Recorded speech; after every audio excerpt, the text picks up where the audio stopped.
we're in the fight of our lives. We have what Diane Ravitch calls the Billionaire Boys Club. It's a whole group of billionaires in the United States and actually around the world who have gotten together and decided that public education can be a profit center for them. So their goal is to privatize public education, to break up the union, and to make a profit from our students. But at the same time that they have this agenda, and they've had a lot of success in the last few years. You can see that all over the country in states that have gone from being strong union states to right-to-work states, in school districts that have given away school buildings to charter operators for profit. At the same time, we have right now the opportunity to reclaim public education and to reclaim the promise of public education, which is a great public school for every student. We can do that in a way that it's never been done before. I don't want to fight to hold on to what we have or what we had 10 years ago. I want us to be leading the way so that public schools help to make America what it can be. Well, you know, probably everybody who sees this video knows, that teacher working conditions are student learning conditions. So traditional union issues, we have to be strong if we're going to fight for our students. If we have no power, we can't do any good. So traditional union issues are bedrock. At the same time, most of us didn't actually get into education in order to be union leaders. We got into education and we stayed in it, even when it was hard, because we believe in the promise of education. We think we can make a difference in the lives of our students. And we know that to be successful with our students, they have to come to school fed. They have to come to school healthy. When a second grader has an earache, that second grader isn't learning. When a second grader has a toothache, that second grader isn't learning. And if students year after year can't come to school at all because of a whole range of social issues that are affecting them because their family is in poverty, then those students are not likely ever even to make it to high school graduation.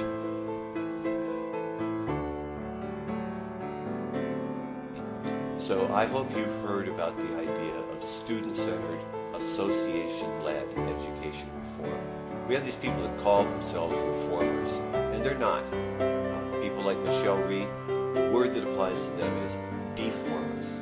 But real education reform, that means getting the people who work at the school sites, the people who work in the classrooms, and giving ourselves the power to say, this is what I know is going to work better for students.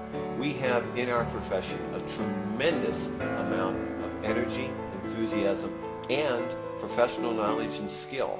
And what we have to do is create the setting in which that knowledge and skill will be valued. Well, first of all, we have to build strong locals. The NEA as a national organization can provide support to locals. We can create a conversation. We can do press releases. We can do all kinds of things. But it's organizing member to member. You know that I was an organizer for the United Farm Workers for 8 years. And I can tell you that in my work as an organizer and in the work that Cesar Chavez did as an organizer, it wasn't passing out leaflets, inviting people to a big meeting. It was talking to people one at a time so that they were willing to have a meeting at their house, and after we had enough house meetings, then maybe we'd have a big meeting. So we have to organize. We have to strengthen our relationships with our students, with our communities, with our partners in organized labor. And we have the respect of all of those people, despite what you hear from our opponents who try to create the sense that teachers are failures and nobody really believes in public education. We know from our polling very much the opposite is true. Teachers are the most trusted people in America. We have to use what we have. For me, it was hard. I always thought I didn't become a teacher to be a salesman. And I finally found out when I was walking door to door and making phone calls to pass Proposition 30 so we could fund our public schools, yeah, actually, I do have to be a salesman. The difference is I'm not a phony salesman. I'm not selling some product that people don't need. I'm telling people what they need to know so they care. So we can organize ourselves, we can organize our communities, and when we do that, we're unstoppable.